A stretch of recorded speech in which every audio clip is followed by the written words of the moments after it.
haka yayin da mutum ya ga tsanani a cikin rayuwarsa ko menene ya dame shi, damuwar zuci, mutum ka lizimci istighfari. Annabi sallallahu alaihi wasallam yana cewa wanda ya lizimci istighfari Allah zai sanya masa yayewa daga dukkan kunci, kuma ya azurta shi ta inda baya tsammani. Saboda haka mu lizimce shi da yawa. Sheikhul Islam Ibn Taymiyyah yana cewa wata mas'ala ta ilimi bata taba kullun idan ya shiga matsala zai turo takarda malam a sama addu'a. A'a, ka bar layin shine kai fara istighfari tukunna, ringa tuba ga Allah, kar kai la'akari da cewa baka laifi. A'a, istighfari ba wai sai mutum yayi laifi yake masa fa'ida ba, ko baka yi laifi ba tana da fa'ida. Daga cikin fa'idar zaka yi kuɗi.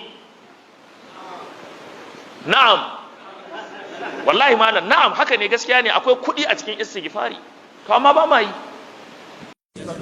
Waɗannan abubuwa guda biyu wallahi in ka rike su duk hayaniyan duniyar nan za ka ga Allah ya kare ka.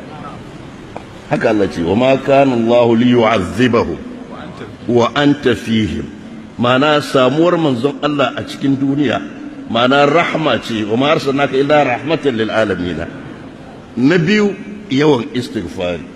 To Allah madaukakin sarki bai kaddara cewa manzon Allah zai zauna har zuwa karshen duniya ba. Duk abin da ya gagara buduwa, ya cunkushe, ya matse, istighfari tana bude shi. Sheikhul Islam Ibn Taymiyyah yake cewa ba wata matsala da ta taba taso ni a gaba na sata a gaba da istighfari, yace kuma ban ga bayan ta ba.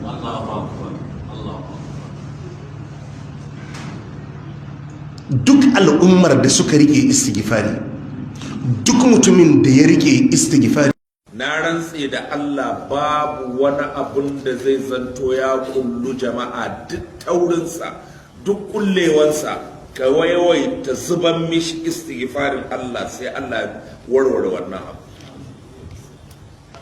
Ban ga wani kulli da ya tare mana gaba muka yi istighfari Allah bai bude ba.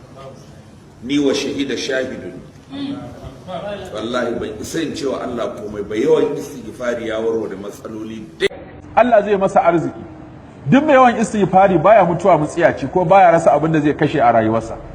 Ba kafin ma aje lahira, istighfari yana jawo arzikin duniya. Shi yasa yace fa qultu astaghfiru rabbakum innahu kana ghaffara yursilu samaa alaykum midrara wa yumdidukum bi amwalin wa banina wa yaj'al lakum jannatin wa yaj'al lakum anhara ma lakum la tarjuna lillahi wa qara. Istighfari yana kawo gafara ma, yana kawo arzikin duniya. Ko manzo